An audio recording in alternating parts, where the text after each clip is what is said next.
Bonjour à tous. Dieu a parfois beaucoup d'humour et il se sert des situations pour nous apprendre des choses fondamentales sur la vie. Alors un de ces épisodes se situe dans l'existence de Moïse. Moïse, ce grand serviteur de Dieu, celui qui a libéré le peuple d'Israël de l'esclavage de l'Égypte, n'a pas toujours été un chef.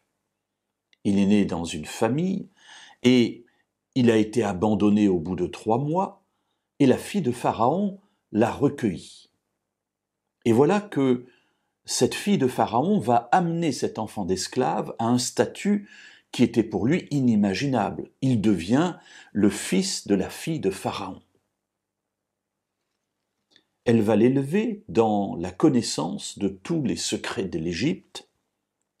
Et voilà qu'à un moment donné, il se retrouve là, face au peuple qui est son peuple, le peuple hébreu, peuple d'esclaves, lui étant un prince d'Égypte.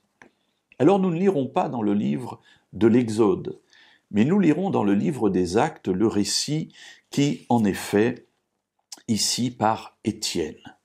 Actes chapitre 7, et nous lirons les versets 23 à 27 tout d'abord. Lorsqu'il eut 40 ans révolus, la pensée lui vint au cœur de visiter ses frères, les fils d'Israël. Il en vit un qu'on maltraitait, prit sa défense et vengea l'opprimé en frappant l'Égyptien.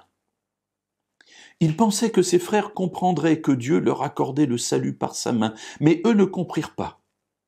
Le jour suivant, il parut au milieu de certains d'entre eux qui se battaient, et il tâcha de rétablir la paix entre eux. « Vous, dit-il, vous êtes frères, pourquoi vous maltraitez-vous l'un l'autre » Mais celui qui maltraitait son prochain le repoussa et dit « Qui t'a établi chef et juge sur nous ? Veux-tu me tuer de la même manière que hier tu as tué l'Égyptien » À cette parole, Moïse s'enfuit et s'en alla séjourner dans le pays de Madian où il engendra 2 fils. Que tirer de cet épisode ? Tout d'abord, Moïse a conscience que Dieu l'appelle à quelque chose. Et du coup, il pense qu'il faut qu'il délivre le peuple de l'esclavage de l'Égypte. Et que va-t-il faire ? Il va prendre la défense d'un de ses frères et il va frapper l'Égyptien, le tuer. Je ne suis pas certain que c'était ce que Dieu lui avait demandé, mais c'est ainsi qu'il a compris sa mission. Et son peuple ne le reçoit pas comme le libérateur. Il le rejette avec une parole méprisante. « Qui t'a établi juge sur nous ? Qui t'a dit de venir nous conduire ? Est-ce que tu veux me tuer comme tu as tué l'Égyptien ?»